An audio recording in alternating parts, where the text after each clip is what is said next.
94% na ang na-generate na revenues o kita ng City Economic Enterprise and Management Office o EEMO sa lahat ng bayarin ngayong taong kasalukuyan. Ibig sabihin, lumagpas na sa kalahati ang kanilang kinita mula sa aggregate revenue target nito. 27,588,322 pesos and 72 centavos ang nakolekta ng EEMO mula sa target nitong 51 million ngayong 2025. Saklaw ang operasyon ng EEMO ang Mega Market, Slaughterhouse, Bagsakan, Mercado Kidapaweño, Kidapawan City Integrated Transport Station at Suruyan.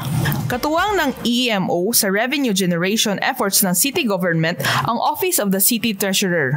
Kaugnay nito, nagsagawa rin ng training hinggil sa food safety ng EEMO para sa mga meat vendors ng Mega Market at meat shop owners, butchers at mga personnel ng slaughterhouse. Patuloy rin ang inspeksyon ng mga timbangan sa pamilihang bayan, price monitoring, business permits, kalinisan sa mga pwesto sa palengke at pagsita sa mga illegal vendors.